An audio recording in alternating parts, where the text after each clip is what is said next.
I believe that OHA's position on Akaka bill was premature, and they really never sat down and looked at the legal parameters surrounding the Akaka bill.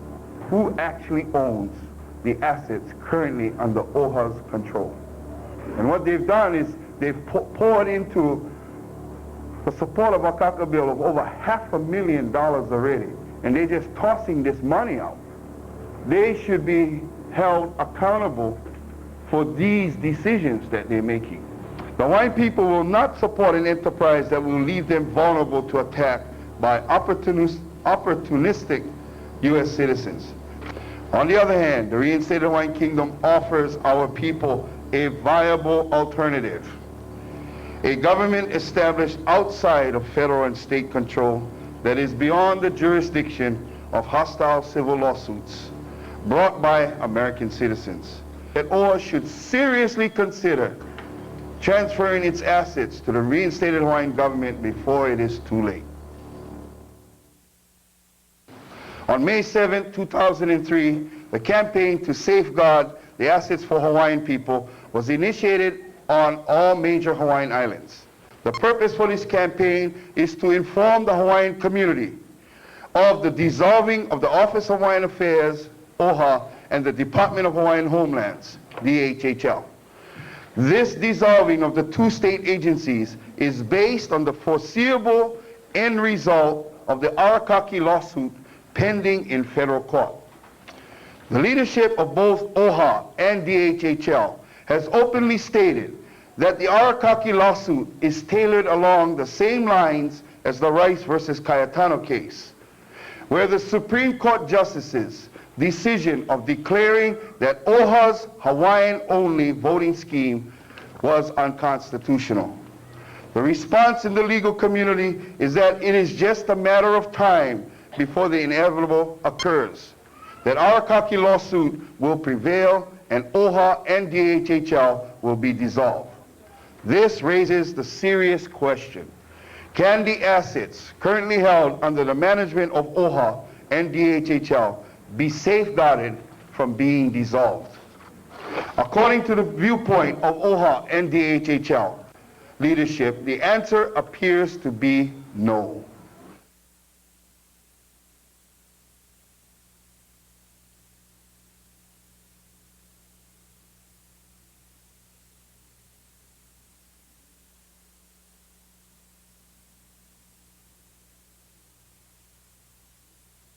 We have met with the leadership of both agencies, the trustees of OHA and the department chair of DHHL, and have presented a solution to the predicament that both agencies are faced with, the dissolution of OHA and DHHL.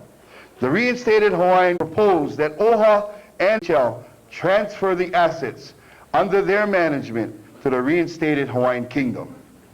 By transferring the assets under OHA and DHHL management to the reinstated Hawaiian Kingdom, the assets will finally be returned back to the proper owner.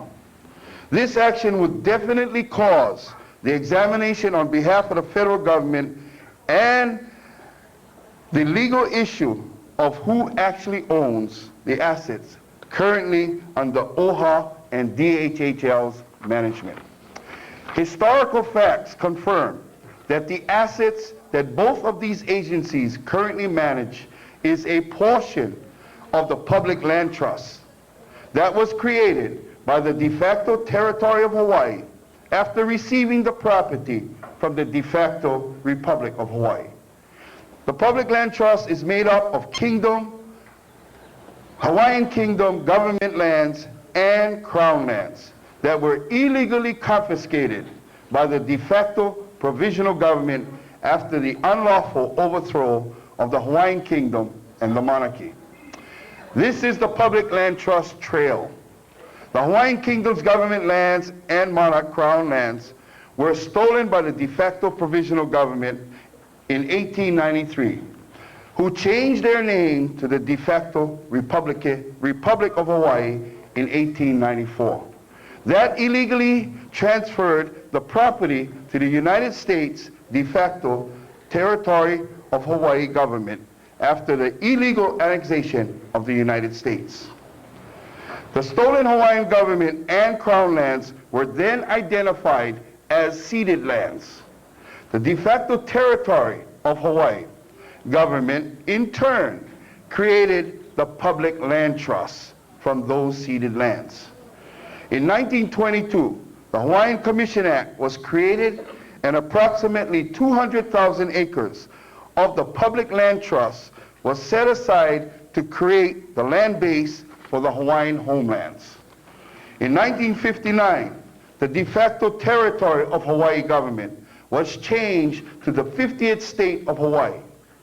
In the Admission Act for statehood, the United States government transferred the public land trust to the de facto state of Hawaii. Also transferred was the Department of Hawaiian Homelands. In 1978, the Office of Hawaiian Affairs was created to receive funds and other assets on behalf of the Hawaiian people. These funds or revenues are derived from the prorated shares of the public land trust, also identified as ceded lands. The bottom line is this: the historical fact-finding proved that the public land trusts, also known as the ceded lands, are the same properties that belong to the lawful Hawaiian kingdom and the crown. Throughout the 110 years of illegal occupation of the Hawaiian kingdom, there were de facto governments that were created and then dissolved.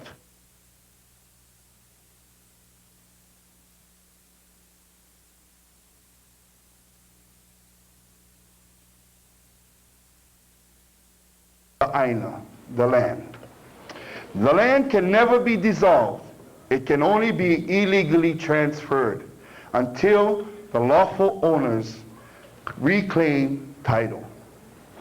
In accordance to international law, the reinstated Hawaiian Kingdom possesses the perfect right under the rule of parsimonium to reclaim the former lands that belong to its nation. It will be through this rule of law that the OHA trustees and the Department of Hawaiian Homelands can legally return the assets to the lawful reinstated Hawaiian Kingdom. Why should OHA and DHHL agree to this proposal? Both OHA and DHHL's leadership have openly commented that the Arakaki case seems final. Arakaki shall prevail, and that there is basically nothing that can be done to prevent the lawsuit from succeeding. This should be all the more reason why OHA and DHHL should agree to the reinstated Hawaiian Kingdom's proposal to transfer the assets before it's too late. The reinstated Hawaiian Kingdom manifested the inherent right of Hawaii as the lawful owner of the public land trust. The reinstated Hawaiian Kingdom is established outside the framework of state and federal laws, which mean that the U.S. citizens will no longer be able to file lawsuits against the Hawaiian people. The reinstated Hawaiian Kingdom shall defend the transfer of the assets against all challenges to the principle of international law under the rule of parsimonium. Post-liminium, the act of invalidating all and occupying forces' illegal acts, and the post-occupation revival of all illegitimately modified legal relations to their former condition, especially the restoration of property to its rightful owner. In simple terms, all properties belonging to the reinstated Hawaiian Kingdom must be returned. The rule of parsimonium is basically this: that when a nation reestablishes itself as a nation, it has the right under international law to reclaim all property that belonged to that nation. Yes. Since March 13, 1999, we have successfully reinstated the lawful Hawaiian Kingdom to reclaim political status and its national lands that were illegally stolen in 1893. What is DHHL's and OHA's plan of defense? The department head, Mika Kane of DHHL, commented that OHA's lead attorney, Sherry Broder, is a fine legal advisor and that the state of Hawaii will be working closely with OHA to develop a legal defense against the Arakaki case. This statement reflects that the DHHL is depending on OHA. The problem with this position is that OHA has openly stated that they do not foresee that they can prevent Arakaki lawsuit from succeeding.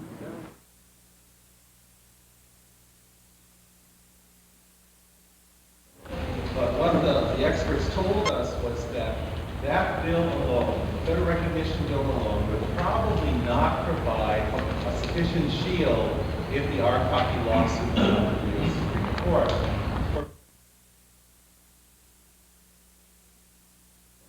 But what the experts told us was that that bill alone, the federal recognition bill alone, would probably not provide a sufficient shield if the Arakaki lawsuit were to the Supreme Court.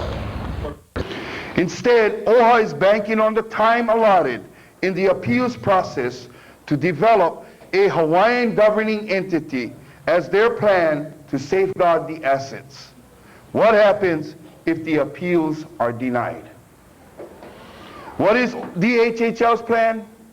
DHHL's Mika Kane commented that plans are underway to prepare leases to be distributed to the Hawaiian people before the conclusion of the Arakaki case. My first reaction was that the plan sounds pretty good. DHHL will finally distribute the lands to the people who actually have a right to it. But after taking the time to scrutinize the plan, these issues are raised. One, only those Hawaiians who have 50% or more of Hawaiian blood will be the recipients of this distribution. All other Hawaiians will receive nothing. The issuance of the leases means that there will be some form of payment that will be assessed for the past, present, and future leases.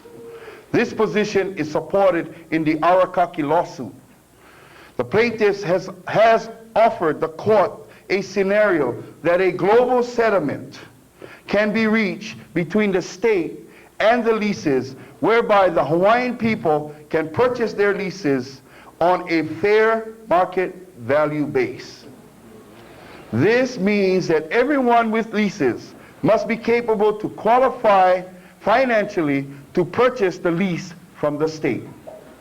What percentage of Hawaiian people do you think would be able to qualify to purchase their leases? 20%? 15%? 10%? 5%? The question that I raise is this: what will happen to the leases for those Hawaiians who do not qualify? The state of Hawaii will probably be the receiver to those lease properties and will in all probability sell the properties to anyone else who can afford to purchase the leases. Hawaiians, I ask you, is this the plan that we should be supporting? Or should we preserve the entire program and place it under the jurisdiction of the reinstated Hawaiian Kingdom for the preservation of our future?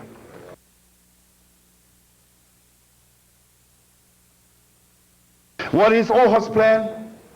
OHA has initiated a process to form a Hawaiian governing entity. They have stated that the Hawaiian people should support their process so that this governing entity will be in place to fulfill the requirements in the Akaka bill.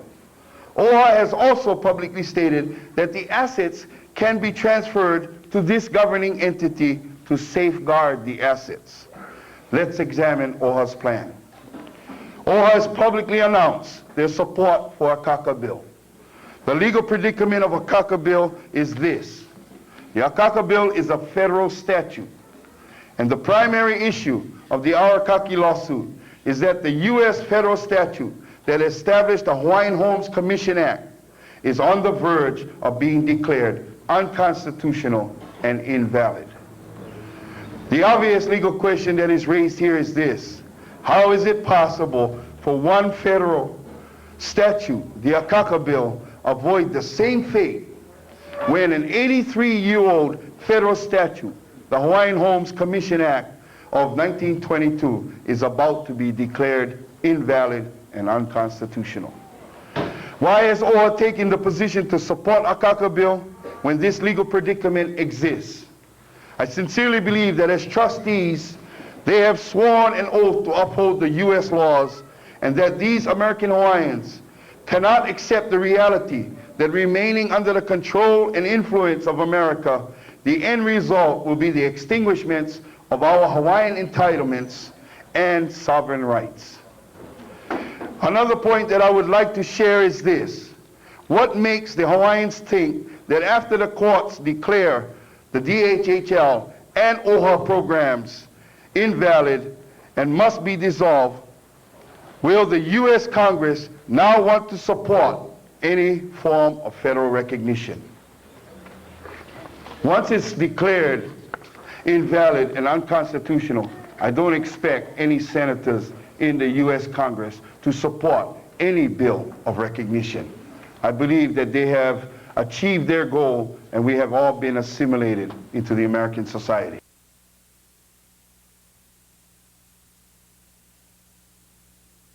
You take away the two programs, OHA and DHHL, you have no more arguments. Hawaiians will not have a trust obligation to complain about.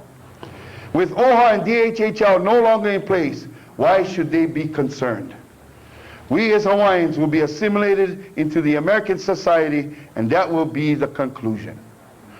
This is why it is very important that all our Hawaiian people understand the urgency to learn about the facts and to react and respond to the reinstated Hawaiian government's proposal to demand the transfer of the assets in OHA and DHHL back to the lawful and proper owner. The purpose for the campaign to safeguard the assets is for the Hawaiian people to educate and encourage the other Hawaiian people to understand the issues that we are presented to avoid a catastrophe. The reinstated Hawaiian government is conducting a roadside sign-waving campaign to activate the Hawaiian people to participate on a weekly basis. Every Wednesdays from 4 p.m. to 7 p.m. The goal is to motivate our people to force the state of Hawaii and the federal government to address the demands of the Hawaiian people. The campaign will continue until every Hawaiian knows that we are facing survival of our identity and the future of our Hawaiian race.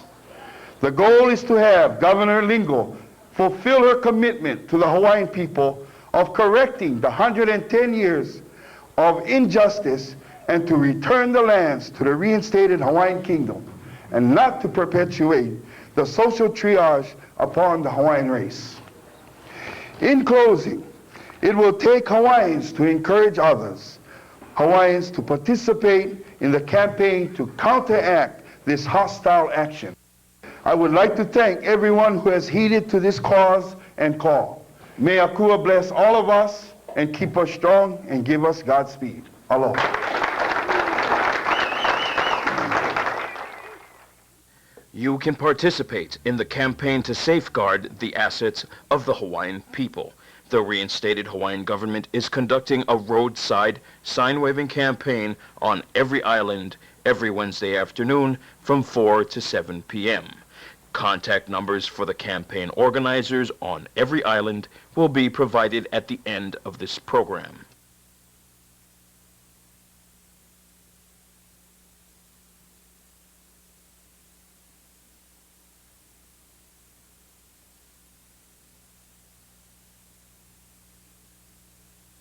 If the Hawaiian people are a sovereign people, as I believe that they are, they can go forward on their own, whether sponsored by OHA or some other group, to essentially get an inclusive process to form a government entity, some kind of constitutional convention or other like process. And I don't think that requires federal authorization. I don't think it requires state authorization. I second the notion that time is of the essence here, that you don't have a lot of time.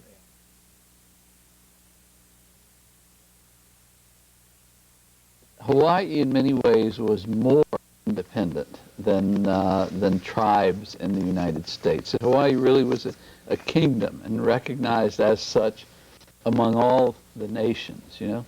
But the Akaka Bill basically sets up a framework for Native Hawaiians to create their own government. But you shouldn't wait for the Akaka Bill. You'll be in a much stronger position if either with OHA's help or some other group of Native Hawaiians that you start now. You don't have the luxury of just debating it for another 20 years. If you do, I think the chance will be gone. So what happened? I mean, I kept on asking myself, what happened? Was there ever a cession of sovereignty or land rights? And I was unable to find one document that would justify that. The Newlands Resolution didn't justify it. The Organic Act of 1900 didn't justify it. None of those actions, statehood didn't justify it. None of those actions were taken with the consent of the Hawaiian people. So what that means to me is under their rules of international law, the Kingdom of Hawaii was an international sovereign, is an international sovereign, never ceded land or sovereignty. There's no case for it. When I look at the ceded lands case, I think, well, what is the land base that the Native Hawaiian governing entity is going to exercise jurisdiction over? Is it a pro rata share of this so-called public trust? Hello? Those are the lands of the Hawaiian Kingdom. They were never ceded. Why should it be a pro rata share?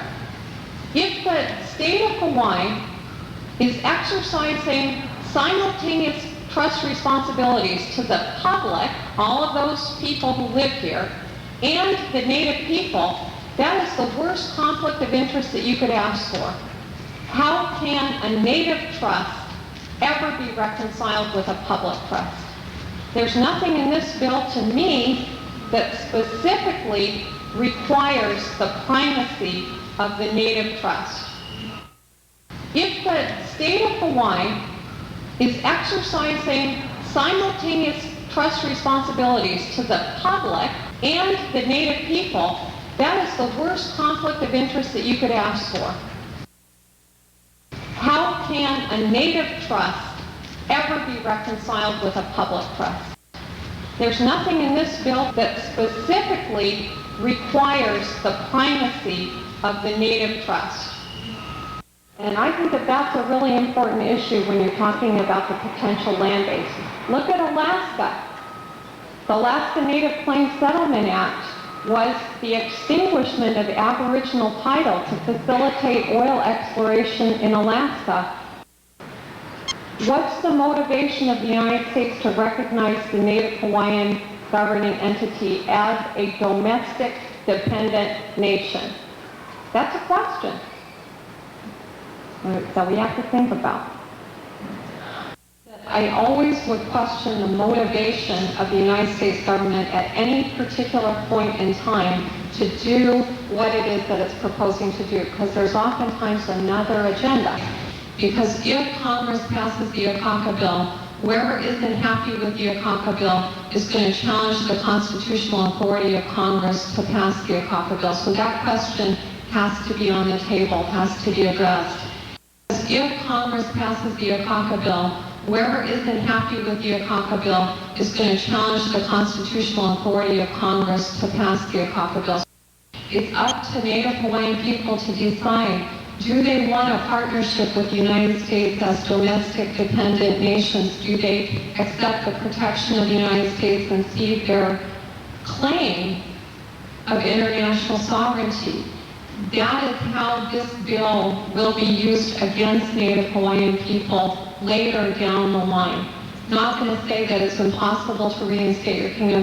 This is a product of duress in some ways, because they're saying, if you don't do this, all your entitlements are going to vanish. And that's a very, very hard thing to counter when there's the evidence of poverty and unemployment and imprisonment and lack of education. But those are fundamental human rights. It doesn't matter if you're indigenous or non-indigenous. That's something that every citizen of the United States should enjoy as a fundamental human right. To hold a club over your head and say, if you don't sign here, you don't get your fundamental human rights. That's a violation of international human rights law. So I'm sorry. I'm sorry that you're in that feeling of panic, but I would just encourage you to think ahead as you obviously are.